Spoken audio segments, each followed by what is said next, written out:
Manashankar Varaprasad movie ఎలా ఉంది భయ్య? అన్న మూవీ ఎలా ఉంది అని అడగకూడదు అన్న, నీకు దండం పెడతా. బాసు ముఖం చూస్తేనే సూపర్ హిట్ ఆడ. ఇంతకుముందు టైలర్ మంచిగా లేదు, అది మంచిగా లేదు, సీరియల్ లాగా ఉందని చెప్పారు. కానీ ఒక్కొక్కరి పులుచు కారిపోతుంది కింద, ఒక్కొక్కరి పులుచు. సినిమా చూస్తే ఎట్లుంది తెలుసా అన్న? నువ్వు కూడా తెల్లగా ఉన్నావు కదా, అంత తెల్లగా అంత మధురంగా ఉందన్న. నువ్వు ఒక 25-30 సంవత్సరాలు ఉంటాగా నీకన్నా ఎంగు కొడుతున్నాను అన్న. అమ్మ తోడు చెప్తున్నా, ఈ సినిమాలో కామెడీ మాత్రం ఏమని రాసినావు బాయ్. ఆయన నువ్వు కామెడీ, నువ్వు పుట్టినప్పుడు కామెడీ అనుకుంటా పుట్టినావు అనిల్ రాయపూడి గారు. అంత మంచిగా రాసినావు, కిరాగ్గా ఉంది భయ్య. ఆయన కామెడీ అని కూడా అందరు ఏడుస్తూ ఉంటే ఆయన కామెడీ అని రావచ్చు వాళ్ళ అమ్మ కడుపుల నుంచి. అనిల్ రాయపూడి అన్న, ప్రతి సంక్రాంతికి వస్తున్నావు, సినిమా హిట్ కొట్టుకుండా పోతున్నావు. రాజమౌళితో సహా ఆయన వరుసగా హిట్లు కొట్టుకుంటా పోతుండు కదా. నువ్వు కూడా వరుసగా 10 సినిమాలు ఒక్క ఫ్లాప్ లేకుండా హిట్లు కొట్టుకుంటప్పుడు చిన్న బుడ్డ పైసలతోని కొద్ది పైసలతో గింత సంపాదిస్తున్నావు కదా. రాజమౌళి ఇంత పైసలతో ఇంత సంపాదిస్తాడు, కానీ నువ్వు గింత సంపాదిస్తున్నావు. నువ్వు మొగోడి బాయ్ అనిల్ రాయపూడి. ఏం కామెడీ టైమింగ్ బాయ్ నీది, ఏం కామెడీ టైమింగ్ బాయ్. ఆ జోకులు నేను నిజంగా ఇంకోటి చెప్పడం మర్చిపోయిన. డ్యాన్స్ విషయంలో డ్యాన్స్ విషయంలో ఒక అల్లు అర్జును, ఒక రామ్ చరణ్, ఒక పవర్ స్టార్ పవన్ కళ్యాణ్ కూడా పనికిరాడు ఆ డ్యాన్స్ విషయంలో.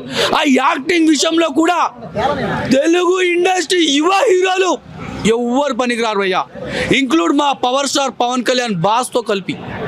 ఆయన కూడా పనికిరాడు యాక్టింగ్ విషయంలో. గ్లామర్ విషయంలో నేనే ముసలోన్లా కనిపిస్తున్నాను. ఈడ తెల్లగడ్డ ఉంది. ఆయన ఏడ చూసినా మొత్తము నల్లగా ఉంది భయ్యా. అసలు ఏం తింటుండో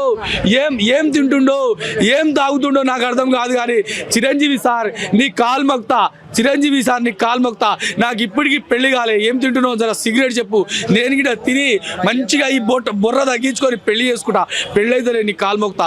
ఆ నాయనతార అక్క గ్లామరు, అక్కకు విడాకులు ఇచ్చుడు అలవాటు అయిపోయినాయి. నువ్వు ఈసారి విడాకులు ఇస్తే నేను మాత్రం అవకాశాన్ని పోగొట్టుకోను, ధర్నా చేసైనా నీకు పెళ్లి చేసుకుంటా. అంత గ్లామర్ ఆమె నాయనతారా. ఏం చేసావు? ఇట్టరి వెంకటేష్ నెక్స్ట్ హాఫ్ వస్తాడు అన్న.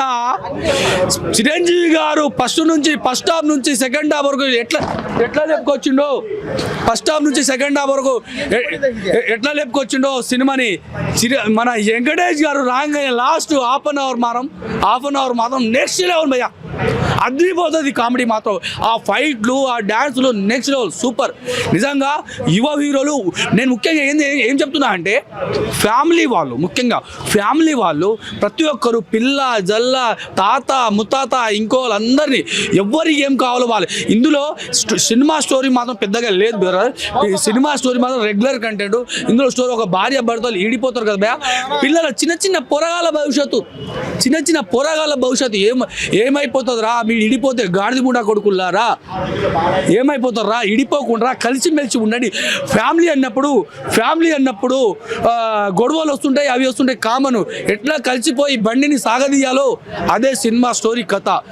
మొత్తం మీద మనము స్టార్టింగ్ అప్పుడప్పుడే ఓనమాలు నేర్చుకున్నప్పుడు వీళ్ళు ఎట్లా నేర్చుకున్నామో, ఈ సినిమాతోని మనం అందరం ఒక జీవిత సభ్యత్వం, ఒక తరగతి, ఒక పాఠ్యము నేర్చుకుంటాం. నిజంగా చిరంజీవి గారు, అనిల్ రాయపూడి గారు ఇలాంటి సినిమాలు మరెన్నో తీయాలని నేను కోరుకుంటున్నా.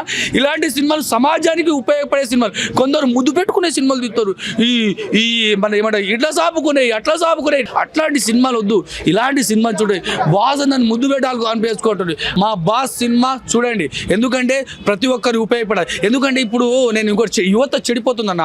ఎందుకంటే ఇగో ఇవి మిడ్డీలు వేసుకుంటారా, బుడ్డీలు వేసుకుంటారా, జిప్పు ఇప్పుకొని వస్తారు. అట్లాంటి సినిమాలు చూడడం వల్ల ఇప్పుడు మన పెళ్ళంతోని, మన పిల్లలతోని, మన కూతుర్లతోని ఆ సినిమాలు చూడలేము మనం. ఎందుకంటే చూడలేము మనం.